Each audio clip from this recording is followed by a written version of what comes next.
Europe کی تاریخ میں چھٹی صدی عیسوی سے لے کر 10ویں صدی عیسوی تک کے زمانے کو تاریخی دور کہا جاتا تھا۔ یہ وہ زمانہ ہے جب کہ یورپ تہذیب و تمدن سے کامل طور پر دور تھا۔ یہ یورپ کے لیے ذہنی، تاریخی اور وحشت کا دور تھا۔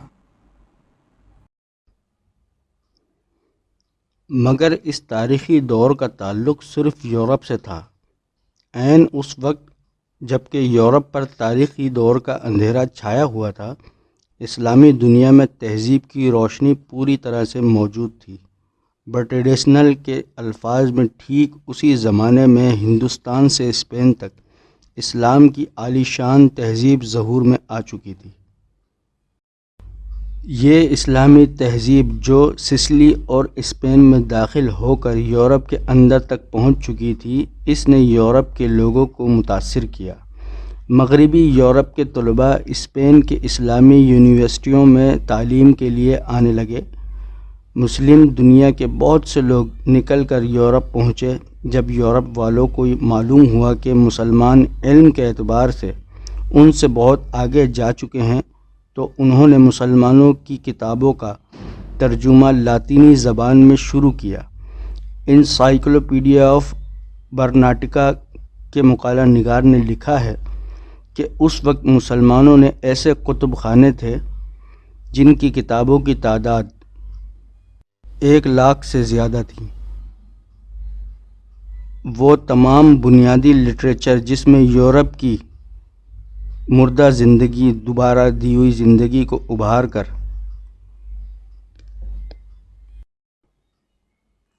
یہ اسلامی تہذیب جو سسلی اور اسپین میں داخل ہو کر یورپ کے اندر تک پہنچ چکی تھی، اس نے یورپ کے لوگوں کو متاثر کیا۔ مغربی یورپ کے طلباء اسپین کے اسلامی یونیورسٹیوں میں تعلیم کے لیے آنے لگے۔ مسلم دنیا کے بہت سے لوگ نکل کر یورپ پہنچے۔ جب یورپ والوں کو یہ معلوم ہوا کہ مسلمان علم کے اعتبار سے ان سے بہت آگے جا چکے ہیں، تو انہوں نے مسلمانوں کی کتابوں کا ترجمہ لاطینی زبان میں شروع کیا۔ انسائکلوپیڈیا کے مقالہ نگار نے لکھا ہے کہ اس وقت مسلمانوں میں ایسے کتب خانے موجود تھے جن کی کتابوں کی تعداد 1,00,000 جلدوں سے زیادہ تھی۔ وہ تمام بنیادی لٹریچر جس نے یورپ کی دوسری زندگی کو ابھارا، مسلم لائبریریوں کی عرب کتابوں کا ترجمہ سے حاصل کیا گیا تھا۔ موجودہ زمانے میں کثرت سے ایسے محققین پیدا ہوئے جنہوں نے واضح الفاظ میں اس واقعے کا اعتراف کیا کہ عربوں کی تحقیق کے ذریعے یورپ میں جدید سائنس کا دور شروع ہوا۔ اس لحاظ سے یہ کہنا صحیح ہوگا کہ یہاں جو بات کہی جا رہی ہے وہ عالمی طور پر ایک تسلیم شدہ بات ہے۔ فرق صرف یہ ہے کہ دوسرے لوگوں نے جس واقعے کو تاریخ مسلم میں لکھ رکھا ہے، اس کے متعلق ہمارا کہنا ہے کہ اس کو تاریخ اسلام میں لکھا جائے۔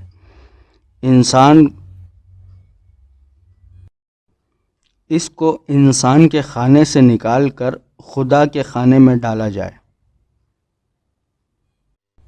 قدیم زمانے میں مشرکانہ عقائد کے تحت جن چیزوں کو مقدس مان لیا گیا تھا، اس سے ذہن نے چیزوں کے بارے میں آزادانہ غور و فکر کا دروازہ بند کر رکھا تھا۔ توحید کے انقلاب نے تاریخ میں پہلی بار آزادانہ غور و فکر کا ماحول پیدا کیا۔ ہر معاملے میں بے روک ٹوک تحقیق اور مطالعہ کیا جانے لگا۔ اس طرح توحید کے انقلاب نے تاریخ میں پہلی بار باقاعدہ طور پر سائنسی غور و فکر کی بنیاد رکھی۔ اس سے پہلے بھی اگرچہ انفرادی سطح پر بعض اشخاص نے سائنس کی تحقیق کی، مگر ماحول سازگار نہ ہونے کی وجہ سے ان کو پذیرائی نہیں ملی اور ان کا کام آگے نہ بڑھ سکا۔ عام طور پر دوربین کا مجدد گیلیویم کو سمجھا جاتا ہے، مگر صحیح یہ ہے کہ ابوالاسحاق ابراہیم بن جنداب نے افلاک کا مطالعہ کیا اس نے دور کی چیزوں کو دیکھنے کے لیے کچھ اصول اخذ کیے اور اس کے مطابق ایک دوربین آلہ ایجاد کیا، مطالعہ کیا۔ اس نے دور کی چیزوں کو دیکھنے کے لیے کچھ اصول اخذ کیے۔ گیلیلیو نے اس ابتدائی دوربین کو مزید ترقی دی۔ یہ فن آگے بڑھتا رہا یہاں تک کہ موجودہ زمانے میں الیکٹرانک دوربینوں تک جا پہنچا۔ جدید سائنس کی بنیاد تجربات پر ہے، مگر قدیم زمانے میں مختلف قسم کی توہماتی عقائد تجربات کی راہ میں رکاوٹ بنے ہوئے تھے۔ جابر بن حیام نے تجربے کی اہمیت کو سمجھا اور اس کے عملی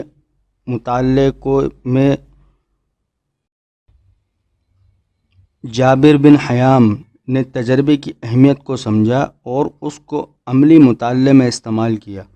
اس کی تحریریں ترجمہ ہو کر یورپ میں پہنچی۔ یہ ذہن ترقی کرتا رہا یہاں تک کہ وہ چیز وجود میں آئی جس کو موجودہ زمانے میں تجرباتی علم، ایکسپیرینس نالج کہا جاتا ہے۔ موجودہ زمانے میں یہ تسلیم کیا جاتا ہے کہ زمین سورج کے گرد گول دائرے میں نہیں گھومتی بلکہ بیضوی صورت کی مدار میں گھومتی ہے۔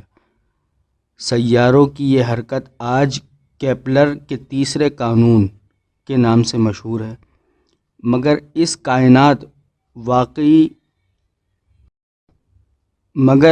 کائناتی واقعے کو ابتدا طور پر جس نے دریافت کیا وہ ابو عبداللہ بن جابر البنانی ہے۔ اس نے اپنے فلکیاتی مشاہدے کے ذریعے اس حقیقت کو معلوم کیا اور اس کے بارے میں کتاب لکھی۔ اس کی کتاب ترجمہ ہو کر یورپ پہنچی اور جدید تجرباتی سائنس کو ظہور میں لانے کا سبب بنی۔ ابو علی حسن بن الحسام تاریخ میں وہ پہلا شخص ہے جس نے مادی اجسام میں جمود انرٹا کا تصور دیا۔ اس کی یہ دریافت ترجمہ ہو کر یورپ پہنچی۔ وہاں کے اہل علم نے اس کو مزید پڑھا اور اس پر مزید تحقیقات کی، یہاں تک کہ وہ چیز وجود میں آئی جس کو مادی اجسام کی حرکت کے بارے میں نیوٹن کا پہلا قانون کے نام سے جانا جاتا ہے۔ یہ دراصل ابن الحسام ہی ہے جس نے اولاً یہ دریافت کی کہ روشنی ایک مقام سے دوسرے مقام تک جانے کے لیے ایسا راستہ منتخب کرتی ہے جس میں کم سے کم وقت لگے۔ یہی دریافت ہے جو موجودہ زمانے میں فرما کے اصول فارمٹس پرنسپل کے نام سے ساری دنیا میں مشہور ہے۔ زمین پر انسان کے ظہور کی قطعی تاریخ سائنسدانوں کو معلوم نہیں، تاہم انہوں نے ایسے انسانی ڈھانچے دریافت کیے ہیں جن کے متعلق ان کا یقین ہے کہ وہ 10,000 قبل مسیح سے تعلق رکھتے ہیں۔ اس بنا پر وہ اس معاملے میں بائبل کے بیان کو سائنسدان تسلیم نہیں کرتے۔ بائبل کی کتاب پیدائش میں انسانی نسلوں کی جو تاریخیں دی گئی ہیں اس کے مطابق زمین پر آدم کا ظہور حضرت مسیح سے 3700 سال پہلے ہوا، حتیٰ کہ 1975 کے عبرانی کیلنڈر میں حساب لگا کر بتایا گیا ہے کہ انسان ابتدا میں زمین پر 3657 سال پہلے ظہور میں آیا۔ جدید سائنس کے نزدیک یہ حساب مضحکہ خیز حد تک غلط ہے۔ عیسائی حضرات نے اسی طرح زمین کی پوری تاریخ کو بائبل کے مطابق صرف کچھ ہزار سالوں میں سمیٹ دیا تھا۔ اس حساب کے سائنسی طور پر غلط ہونے کا اظہار 18ویں صدی میں جیمز ہٹن کی تحقیق سے جو ہوا۔ طبقات الارض کا ماہر تھا۔ اس نے اپنی ساری عمر چٹانوں اور زمین کی بناوٹ کا مطالعہ کیا۔ اس نے ثابت کیا کہ زمین اپنی موجودہ شکل میں کروڑوں سال کے اندر تیار ہوئی ہے۔ اس کے بعد 19ویں صدی میں چارلس لائل کے مشاہدات نے ہٹن کے نظریات کو مزید ترقی دیتے ہوئے تصدیق کی۔ چارلس لائل کی مشہور و معروف کتاب تیبۃ الارض کے اصول پرنسپل آف جیولوجی، جس کی پہلی جلد 1930 میں شائع ہوئی، وہ بڑی حد تک اس بات پر بنی کہ بائبل کا حسابی پیمانہ سنجیدہ بحث کے قابل نہ رہے۔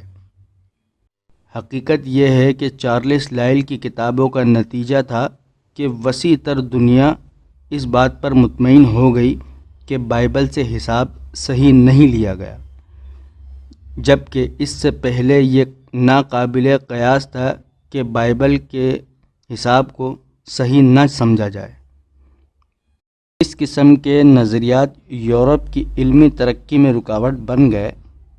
جس شخص نے بھی اس سے مختلف نظریہ پیش کیا، اس کو غیر مقدس بتا کر اس کو سزا کا مستحق قرار دے دیا، مگر اسلام میں اس قسم کے غیر واقعی نظریات موجود نہ تھے۔ یہی وجہ ہے کہ اسپین میں جب اسلام کے زیر اثر سائنسی تحقیق کا کام شروع ہوا تو وہاں انہیں مذہب کی طرف سے کوئی مخالفت پیش نہ آئی۔ ہمارے ساتھ ہی رہیے گا، مزید آپ کو کچھ اور بھی سیکھنے کو ملے گا۔ باقی ابھی بہت کچھ آپ کے لیے سیکھنے کے لیے باقی ہے، جو کہ ہمارے ساتھ رہیے گا اور سیکھتے رہیے گا۔